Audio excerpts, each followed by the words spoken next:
Hey, everybody, and welcome back. This is our Saturday show.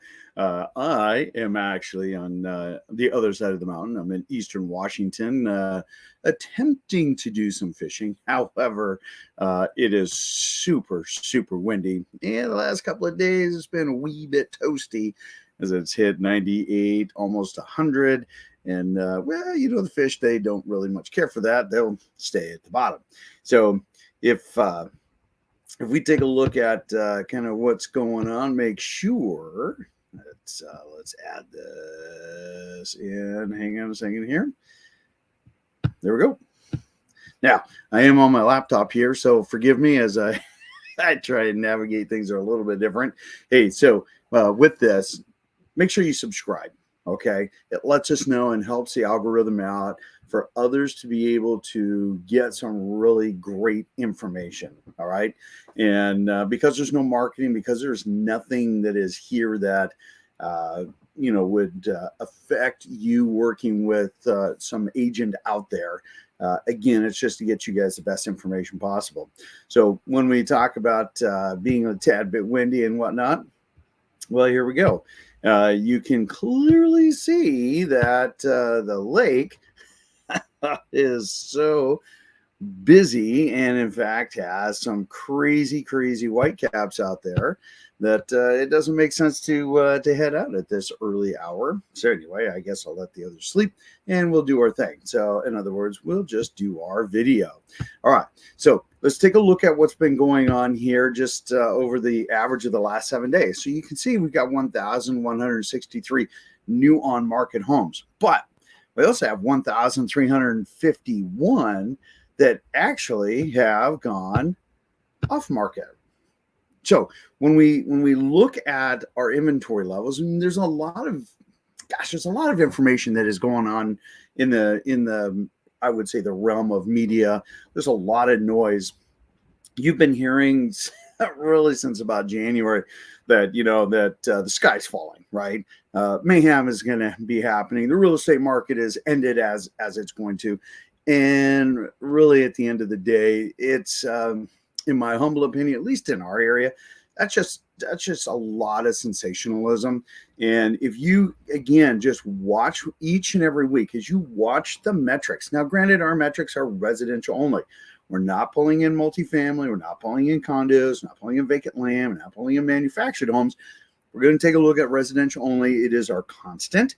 If you want the other reports, hey, just let us know. We'll go ahead and send them off to you.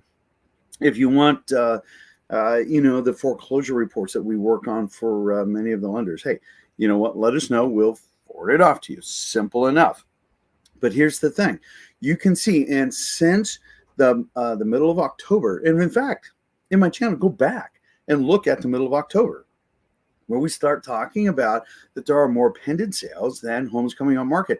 So we've been drawing down this inventory. In fact, today's charts, part because, well, I didn't have access to my Trend Graphics account, but second, because it's going to give you I shouldn't say completely different. It's going to give you a slightly different way of looking at the information, which I think is going to be super helpful. So when we take a look at the number of months of inventory, now this is super important, right? Let me blow this up. Okay, so you can see that we have 1.7 months of inventory. And, when you take a look at this chart and you say, okay, George, what does that mean? Okay, in the simplest term, if I have a bucket and all of the real estate agents put their listings in this bucket, and we're going to call this bucket the Northwest MLS, okay? I put a lid on it. Technically, for a balanced market, right, I should have 4 to 6 months of inventory in that bucket. Now, right now, we have 1.7 months of inventory. So anytime our inventory drops below that 4-month mark, it becomes and tends to lean towards a seller's market. Simple enough.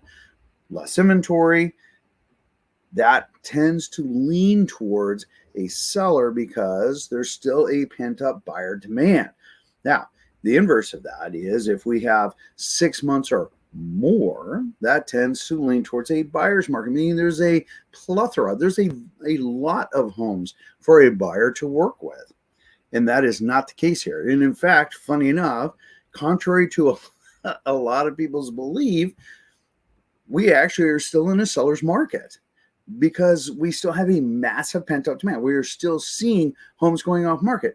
That is very clear. When we come back and we look at this chart right here, again, we have more homes going pended than are coming on market. And that is super important for both buyers and sellers to understand, and especially those sellers that are on strike, as last week's video said, because they want to give up that 3%, 3.5% mortgage that they have.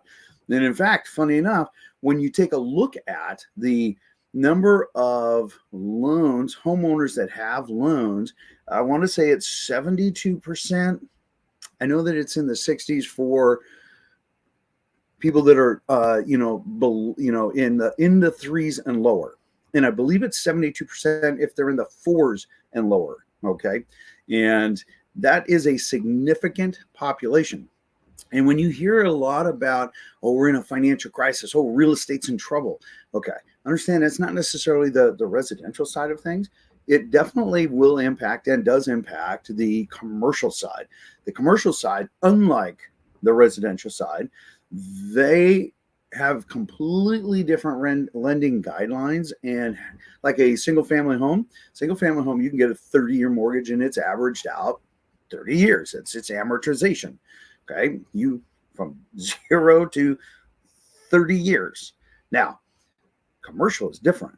You see, they actually can only get a mortgage for up to like 5 years, sometimes 7, occasionally 10, but your interest rate goes up because it's greater risk. Plus, they don't do 30-year amortizations. They'll do a 20-year, a 22-year, a 25-year amortization. The banks get paid more upfront. So it's a greater cost for that. So not only do you have to refinance more often, but your interest rates are also subject to that. Now, if we take a look at, just a little over a year ago, feds were lending, and this is where the feds come in, not based on, feds don't control mortgage rates. Okay. Real estate, residential mortgage rates, that's controlled on the internet, mortgage-backed securities. Watch your 10-year treasuries, watch your bond rates. Okay. On the Fed side for commercial lending, which also affects your car loans, which affects your credit cards. Many of you, if you have a credit card balance, you've noticed you've had between a 5 and probably a 10% swing in interest rate cost. That's why, because the feds control that. They control what banks lend to each other on a daily basis. That's what the feds control. So feds control commercial. So when you go from a negative 1.5%, and that's when people say, oh, I need to buy, it's time to buy a house, feds, they're negative 1.5%. Had nothing to do with it, regardless of how many times we try to explain it. But when you take that and then you increase that to about a 7%, okay, well, that's a massive difference because they take prime, okay, which is a Fed rate, and right now I believe it's around 4.5. You take your prime, and then you add the bank's profit point, and that's going to be between 1.5 to 3 points. Okay, points is 1%. So if it's 4.5 and they add 3 points, well, that's 7.5%. There you go. And that's when you take a look at that, then a lot of the commercial loans that are out there that are coming due, which is about $1 trillion, which is, well, that classifies in the bucket of a buttload of loans. That's where the commercial industry is going to be running into some trouble. Now, understand that's a lot to absorb. It's not like the billions of dollars, during the 2008 recession and financial meltdown that started in 2007. The commercial side is completely different, right? Because then you'll have like some of these REITs or these hedge funds that, they have what's called a non-recourse, and they'll just walk away from a loan, boop, and leave the bank holding this commercial property that they are not designed to have. And then there's requirements that they have to start charging things off, which puts them in a negative balance sheet, which is what has happened to some of the commercial banks that we've seen on the news. Now, with that being said, let's move on and do not wish to digress anymore, but to differentiate what's going on, because there are some folks talking about a negative real estate market. It is more on the CRE, the commercial real estate side of the world, not residential. All right, enough said. Get off my soapbox. All right, so we talked about months of inventory. Now let's take a look at this. Okay, when we take a look at the actual listings that are coming on market, you can see that we're down 24.5%. In fact, when you look at the year 2022, you can see that as we headed into we headed into a more higher interest rate type of situation. Sellers started pulling back, buyers started pulling back a little bit, but not a ton, because there was still a massive pent-up demand. In fact, funny enough, we only had 2,300, 3,000 homes during a lot of the pandemic time, 2020 and 2021, which was catastrophically low, right? I've never in my 30-year career ever seen inventory that low ever, okay? Nor that long of a sustained period. Now, if we take a look at this, you can see that the number of homes available on the market are definitely down. And so, and again, we call it, these are the new listings coming on. So sellers are not coming on online, and we can see it there. Then when we take a look at this, you can see that translates into sales, because if you don't have a home that's available on the market, then you can't sell it. That's common sense, right? So you can't sell what's not available. Now, when we then take a look at the two side by side, you can see how the two mirror each other. And that is a super important stat to understand, because again, you're going to be getting a lot of information out there that sometimes maybe isn't as accurate as it should be. But nonetheless, it gives you a very clear indication of why we're seeing less sales. Part of that is because we have a massive, or what we call a detrimentally low inventory level, which, as you can see here, our graduated scale, as it shows from, average of the last 10 years going up, we've had steady growth. Okay. Not unexpected.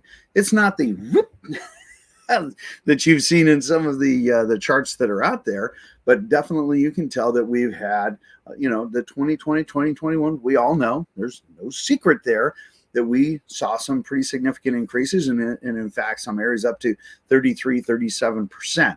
Now, you can also see that we're starting to just crest just a little bit, and that cresting in June is because we've had a higher sustained interest rate closer to the sevens, instead of in the low sixes, high fives, low sixes predominantly, albeit we've been heading down. Again, very normal, not unexpected. As you take a look at these things, it's super important. But notice the note down below. In fact, let me blow this up for you. All right. This is important. An average sales price is not the same as your home value. Okay. In other words, it is completely expected that as interest rates go up, that sales prices, average sales prices, actually go down. Why? Well, you only qualify for so much. And if the cost of funds keeps going up, what you're able to purchase has to come down. Okay. So if the cost of $100,000 before was about $500 per $100,000, and that cost is now $800 for that same $100,000, that's a disparity of $300. So you can either make that up by a rate buy down, putting more down payment, which in many times is not advantageous, or is not, the average new buyer out there can't do that. Not a negative. It's just reality. It is what it is. That means that what they are buying, instead of buying that $800 worth of house, they have to bump down to the $500. But that doesn't mean that the home value necessarily came down. There will be potentially other buyers, as we have proven that actually it is.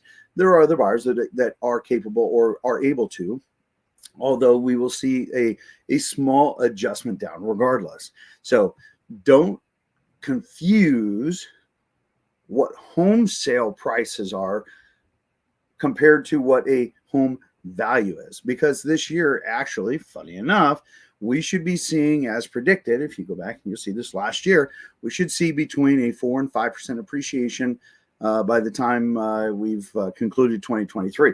And we are well on that path. I think we're like just right around 4% from our numbers, just on an average. So it gives you an idea. If we bump up, we're towards the end of July here. If we bump up just a little bit more, we're going to hit that. So we're good to go. Anyway, so remember to keep those two numbers separate so you understand how that works. Now, super important. Take a look at this. This is from Freddie Mac. All right. So, Global Newswire, right? When we take a look at what Sam Cater had to say at Freddie Mac's chief economist, he says, still the ongoing shortage of previously owned homes for sale has been a detriment to home buyers looking to take advantage of declining rates. Now, he goes on to say, home builders have an edge in today's market, and including data shows that home builders' sentiment is continuing to rise. Now, I 100% agree with that, because normally the new construction industry has about a 10% interest in the overall inventory that is available at any one time. And they are definitely at the 19 to 21%, depending on area. And they are also what are propping up a lot of our sales right now. Even though our sales are down, new construction sales year over year, even though down just a tiny bit, even though interest rates have been higher, they actually are outperforming most of the other inventory levels out there as far as new homes coming on market, because they know with the fact that there are not existing sellers coming on market, they need to fill that void. And so therefore they are. Now, they're being ultra conservative. Okay. They're still seeing multiple offers. Their plats are still pre-selling, things like that. Many of our clients that in the last 30 days that have bought new construction, a few of them were multiple offers. Many of them, we were able to get a small concession. I shouldn't say small, $25,000 concession on one of them, where we're able to get additional upgrades, get some closing costs paid. Why? Builders, especially the big corporate builders, still have to report to shareholders. And so they need to keep that product point moving. They're being very aggressive with that, but not the craziness that a lot of people would expect, because they're maintaining plat values, which is what they need. So if you have any questions, definitely reach out and make sure that you're touching base with whomever you're working with, as long as they are very familiar with how to negotiate with builders to get you those really great credits and whatnot. Anyway, you can see here part pricing today on our Freddie Mac, as you can see, is 6.78%, which has come down. When it hits about 6.6%, that is normally when we see a massive influx of buyers coming in, because they look at that as a perception of a buy opportunity. So anything that is 6.6 and a downward trend, buyers definitely become a lot more aggressive out in the market. So if you like this report, you like the information, hey, remember, subscribe, like, and share. Tell us what you think. Keep asking questions. We try to answer all of the questions in our reports each week. And again, there's no selling, but this definitely helps people that are out there. In the meantime, stay safe. Have a great day. I'll see you on the next video. Hopefully this wind dies down so that so we can go fishing. In the meantime, take care.